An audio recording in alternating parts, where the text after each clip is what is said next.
बीते 22 जनवरी को समूचे देश में रामलला प्राण प्रतिष्ठा का समारोह मनाया गया।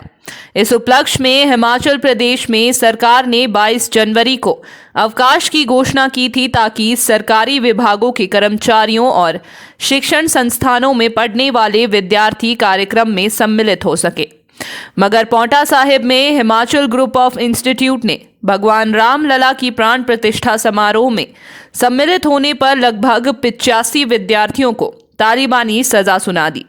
प्रदेश में छुट्टी की आधिकारिक घोषणा होने के बाद विद्यार्थी प्राण प्रतिष्ठा समारोह में भाग लेने के लिए संस्थान से चले गए और कक्षाओं में अनुपस्थित रहे।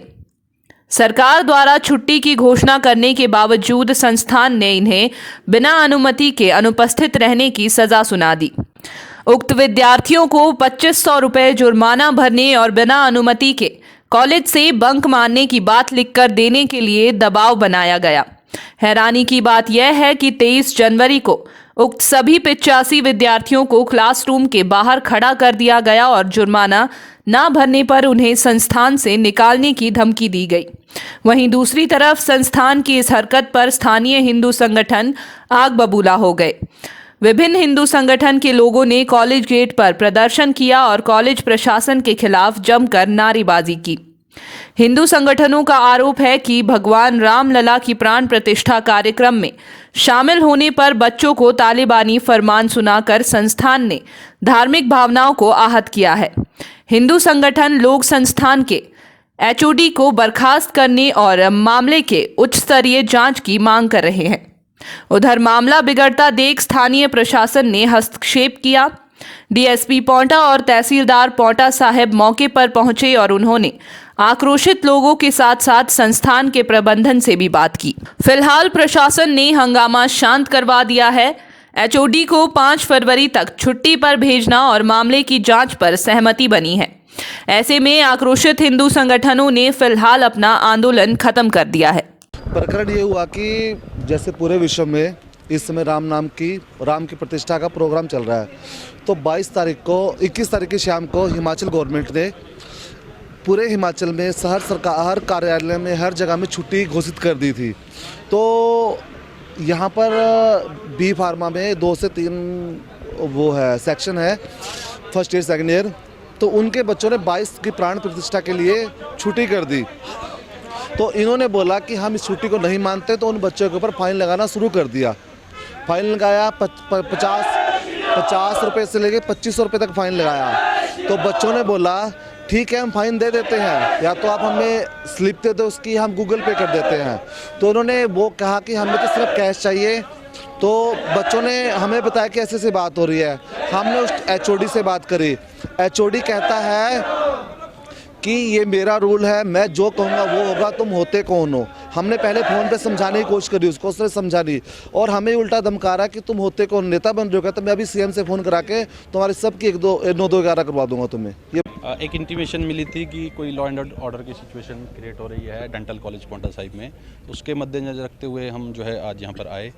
यहाँ आके पता चला कि कोई ऐसा इशू है कि 22 तारीख को जो स्टेट गवर्नमेंट द्वारा छुट्टी डिक्लेयर की गई थी, उस दिन कुछ बच्चे जो है उनके पास नोटिफिकेशन आ गई थी, तो वो छुट्टी पर चले गए थे। तो इन व्यू ऑफ दैट जो इनके यहाँ पर एचओडी हैं, उन्होंने जो है कुछ बच्चों को फ़ाइन किया और कुछ जो अभी प्रिलिमिनरी बता रहे हैं कि रिलीजियस सेंटिमेंट्स को उन्होंने हर्ट किया है। तो उसको मद्देनज़र रखते हुए वाइस प्रिंसिपल साहब से भी इनसे बात हुई है कॉलेज के, तो इन्होंने एक इंक्वायरी कमेटी गठित की है और उक्त एचओडी को जो है इन्होंने तब तक जो है छुट्टी पर भेज दिया है। तो ये एक फर्दर इंक्वायरी का विषय है। बाकी जो इनके मैटर्स थे वो सॉल्व हो चुके हैं।